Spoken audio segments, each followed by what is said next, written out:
विश्व में कई जगहों पर युद्ध की स्थिति बनी हुई है और कई जगह युद्ध चल भी रहे हैं, जैसे यूक्रेन और रशिया के बीच में युद्ध।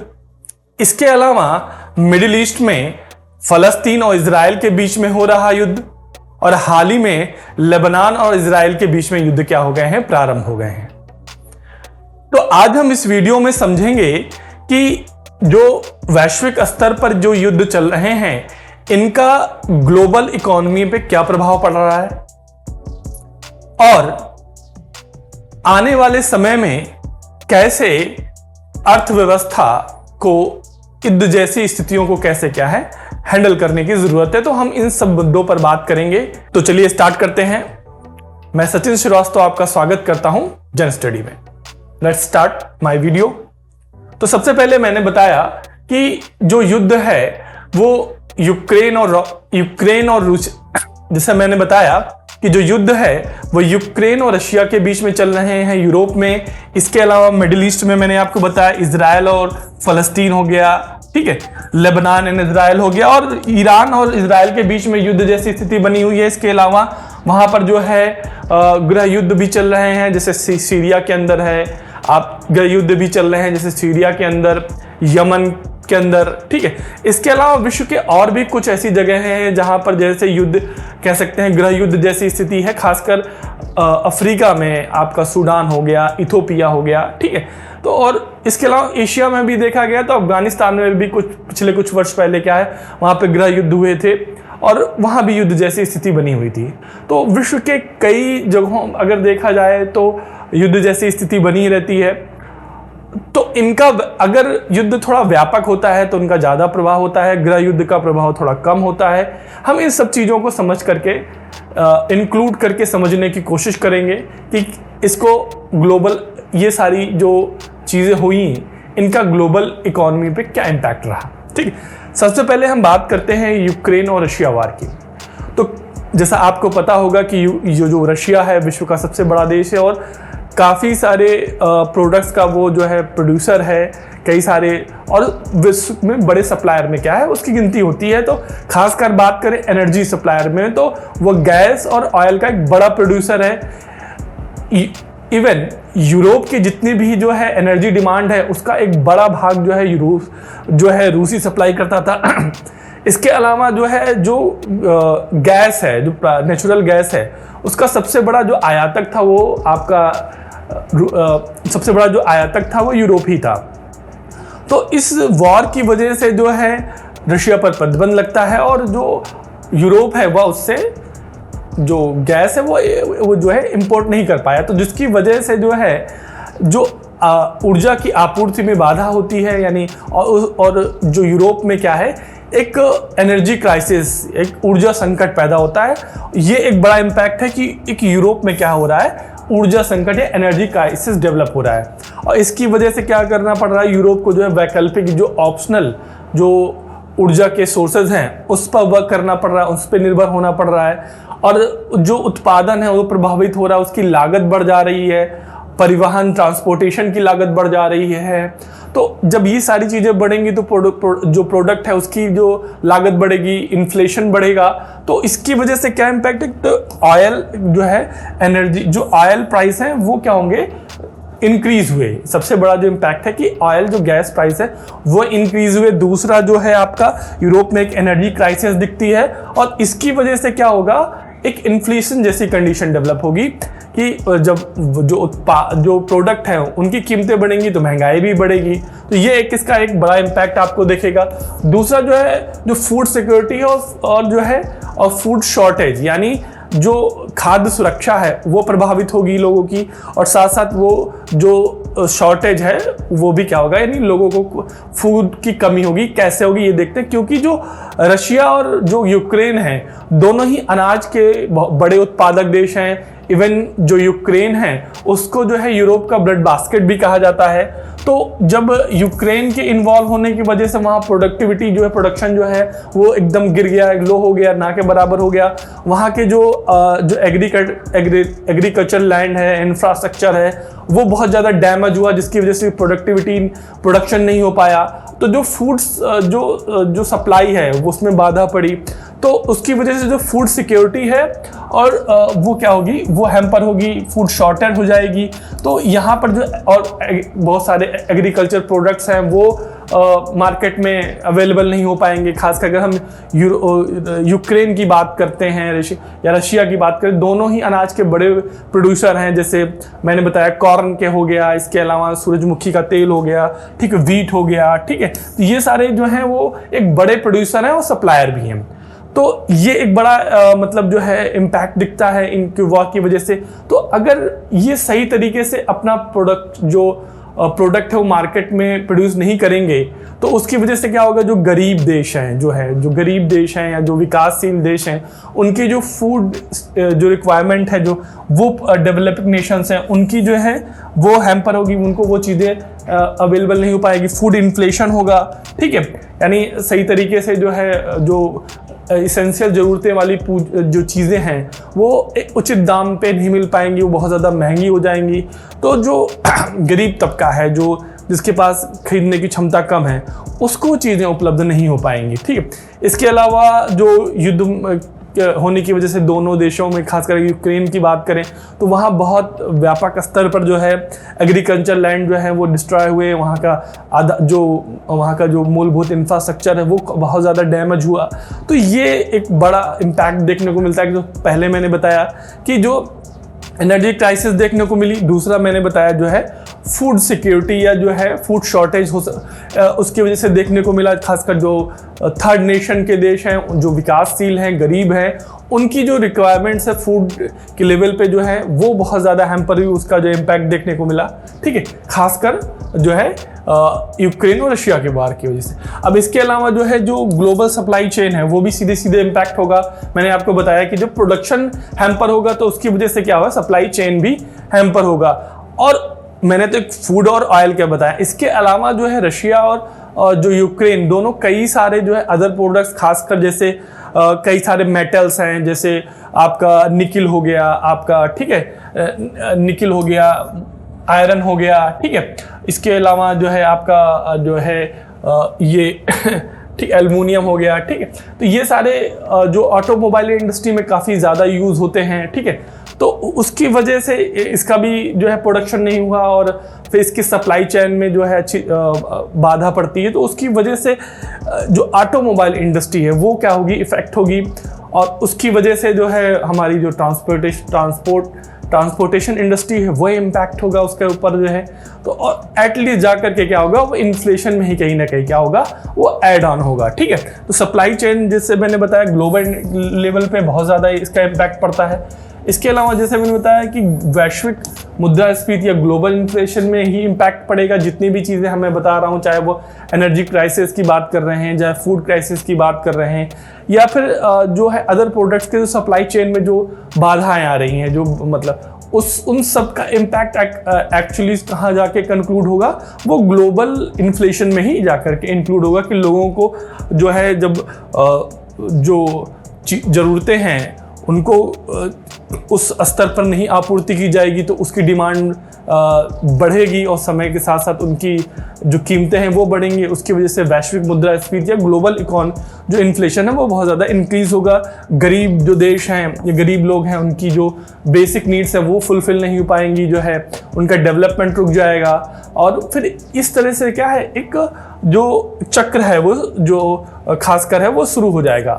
दूसरा है, अगर देखा जाए जो एक लगभग युद्ध में देखने को ही मिलता है, रिफ्यूजी एंड जो है ह्यूमैनिटेरियन जो इम्पैक्ट देखने को मिलता है। रिफ्यूजी क्राइसिस है नहीं, जो मानवीय स्तर या ह्यूमैनिटेरियन इम्पैक्ट देखने को मिलता है कि जब भी युद्ध होता है तो शरणार्थी और रिफ्यूजी की संख्या बढ़ जाती है। जो पड़ोसी देश होते हैं वहाँ पर आर्थिक दबाव बढ़ता है, उनकी जो बेसिक जो नीड है उनको फुलफिल करने के लिए, उनको रोजगार देने के लिए, और भी जो उनकी पारिवारिक ज़रूरतें उनको पूरा करने का जो आर्थिक दबाव है वो शरण देने वाले देशों पर पड़ता है। जैसे अभी यूक्रेन में युद्ध हुआ तो लाखों लोगों ने जो है, यूक्रेन के लोगों ने जो है यूरोप में जाके शरण ली। तो यूरोप के जो देशों के ऊपर क्या है, एक आर्थिक बोझ बढ़ता है।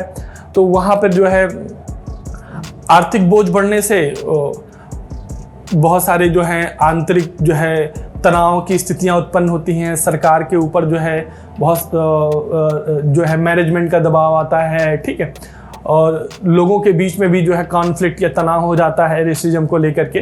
तो ये सारी चीज़ें जो है देखने को मिल जाती हैं। तो एक और ख़ासकर मानवीय स्तर पर शोषण बढ़ता है महिलाओं का, बच्चों का, ठीक है। तो ये सारी चीज़ें क्या है, एक हम उसके इम्पैक्ट के रूप में देख सकते हैं, ठीक है। और साथ साथ जो है जो ग्लोबल फाइनेंशियल मार्केट है जो है वो भी क्या होती है, मतलब अनस्टेबल होती है। जब युद्ध जैसी स्थिति होती है तो निवेशक जो होते हैं वो अपने जो धन को लेकर के जो है चिंतित हो जाते हैं कि जो उन्होंने इन्वेस्टमेंट किया है वो कहीं डूब ना जाए। तो वो क्या, जब अनस्टेबल मार्केट होता है तो वो अपना पैसा निकालना शुरू कर देते हैं, जिससे क्या बाज़ार में मुद्रा या जो मार्केट में जब मुद्रा की कमी हो जाएगी तो उसकी वजह से क्या है, लोगों में परचेजिंग पावर घटेगी। लोग फिर आगे चल के फिर क्या है, उनकी जब परचेजिंग कैपेसिटी कम होगी तो क्या है, वो प्रोडक्शन को क्या करेगा, डिक्रीज करेगा या फिर उसको क्या करेगा, डिमोटिवेट करेगा। तो ये एक क्या है कि मतलब जो है ग्लोबल जो स्टॉक मार्केट है या जो ग्लोबल इन्वेस्टमेंट मार्केट है, जो ग्लोबल इन्वेस्टमेंट मार्केट है उसको भी क्या करेगा, इम्पैक्ट करेगा जो है। तो अक्सर देखा जाता है कि जैसे जब युद्ध की स्थिति स्टॉक मार्केट है या फिर इन्वेस्टमेंट लोगों का है, वो उसमें क्या होता है, डिक्लाइन देखने को मिलता है, ठीक है। तो एक वैश्विक असर, इससे क्या होगा, वैश्विक अर्थव्यवस्था क्या होगी, कमज़ोर होगी जो है। तो ये हम लोगों ने समझे कि जब हम यूक्रेन और रशिया के जो वॉर हुआ इसके संदर्भ में ये पॉइंट को हमने समझा। और अगर हम बात करें जो मिडिल ईस्ट में जो वॉर हो रहे हैं, जो फ़लस्तीन और इजराइल के बीच में, इसके अलावा भी लेबनान और इजराइल के बीच में वॉर शुरू हो गया, और ऐसा लग रहा है कि ईरान और इजराइल के बीच में भी वॉर आगे ये बढ़ सकता है। तो क्योंकि जो मिडिल ईस्ट जो है वो एक ऑयल प्रोड्यूसर कंट्रियों का जो है एक सेंटर है, तो सबसे बड़ा इम्पैक्ट है अगर वहाँ पे वॉर एक्सपेंशन होता है या फिर वॉर आगे बढ़ता है, तो सबसे बड़ा जो इम्पैक्ट होगा जो ऑयल प्राइसेस हैं उनमें एक अनस्टेबिलिटी आप देखने को मिल सकती है कि जो ऑयल प्राइस है उनमें एक इनस्टेबिलिटी देखने को मिल सकती है, ठीक है। तो जो है, और क्योंकि जब जो प्रोड्यूसर्स हैं वो जो है इन्वॉल्व हो जाएं डायरेक्ट एंड इनडायरेक्ट तरीके से जो है वॉर में, तो वहाँ पे तेल जो कीमतें हैं वो क्या हो सकती हैं, इम्पैक्ट हो सकती हैं। अभी ऐसा ही कुछ जो है कुछ वर्षों पहले 1969 के आसपास भी देखा गया था।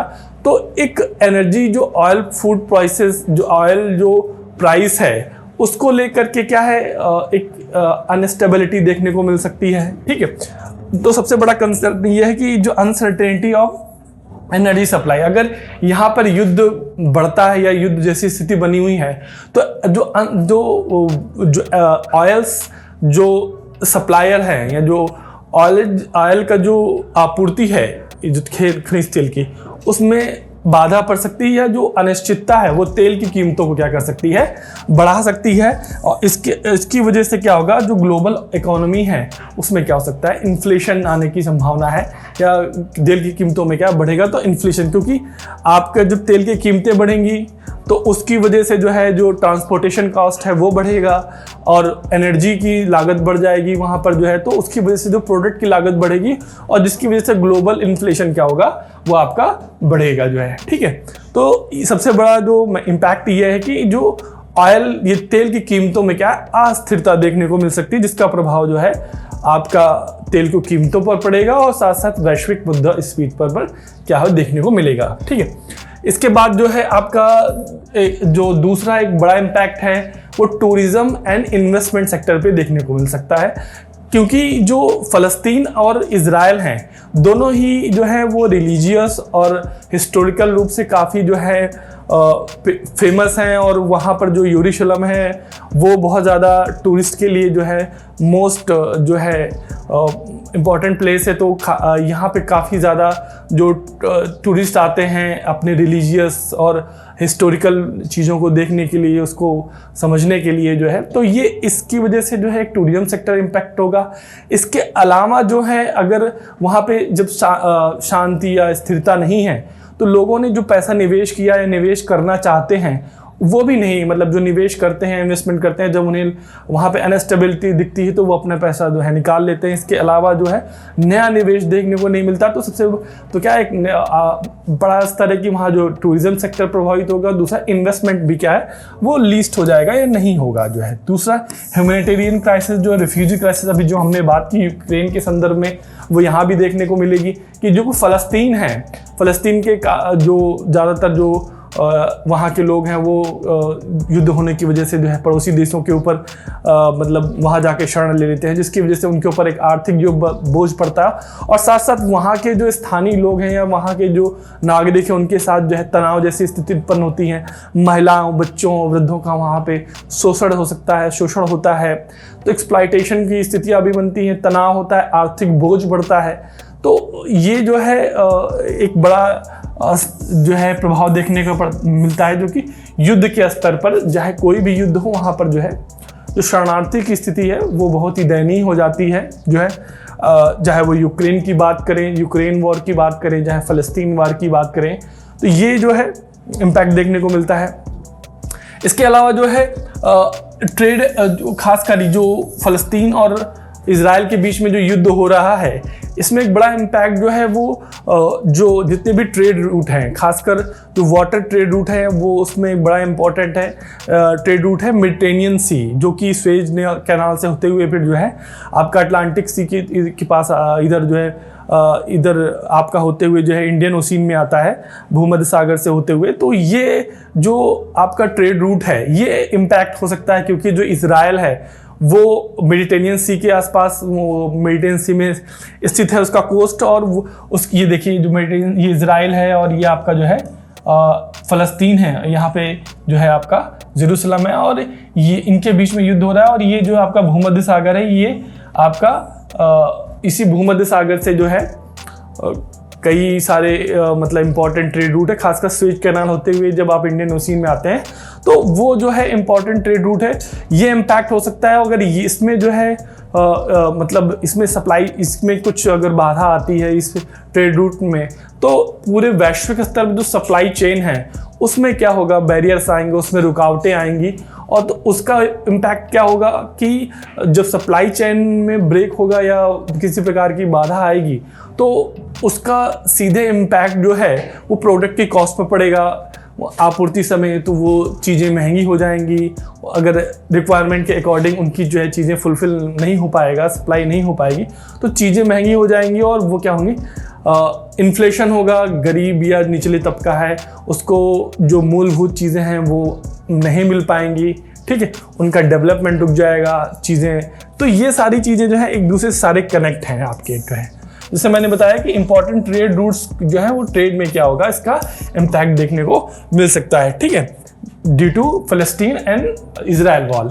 इसके अलावा जो है आपका जो है रीजनल जो ट्रेड होते हैं लेवल पे, जो फ़लस्तीन जिन देशों से व्यापार करता है, या इजराइल जैसे, इजराइल विश्व का एक प्रमुख हथियार निर्माता देश है जो है, बहुत सारे देशों को जो है वो, जैसे भारत को ही जो है बराक मिसाइल है, इस तरह के बहुत सारे जो हैं वो हथियार हैं वो उपलब्ध कराता है। बहुत सारी रक्षा की तकनीकें हैं उसने जो बनाई हुई है। तो और भी इसके अलावा बहुत सारी चीज़ें हैं। तो जब युद्ध जैसी स्थिति होती है तो फिर वो जो है क्षेत्रीय स्तर पर, वैश्विक स्तर पर जो व्यापारिक स्तर, जो प्रोडक्टिविटी है वो कम हो जाती है। तो क्षेत्रीय रीजनल लेवल पर भी जो क्या प्रोडक्ट जो ट्रेड है वो भी इम्पैक्ट होगा वहाँ पर जो है। तो उसकी वजह से रीजनल स्तर पर जो मुद्रा का जो सर्कुलेशन है वो कमज़ोर होगा, उन देशों की मुद्रा कमज़ोर हो जाएगी वैश्विक स्तर पर, क्योंकि व्यापार जब कम होगा तो वैश्विक स्तर पर मुद्रा का स्तर भी क्या होगा, गिरेगा। और जो मुद्रा होगी जो वो क्या होगी, अनस्टेबल हो जाएगी, क्योंकि ग्लोबल इकोनॉमी में उसका पार्टिसिपेशन कम होगा, अनस्टेबिलिटी बढ़ेगी। तो ये सारी चीज़ें क्या है देखने को मिलती हैं जब वॉर जैसी स्थिति होती है।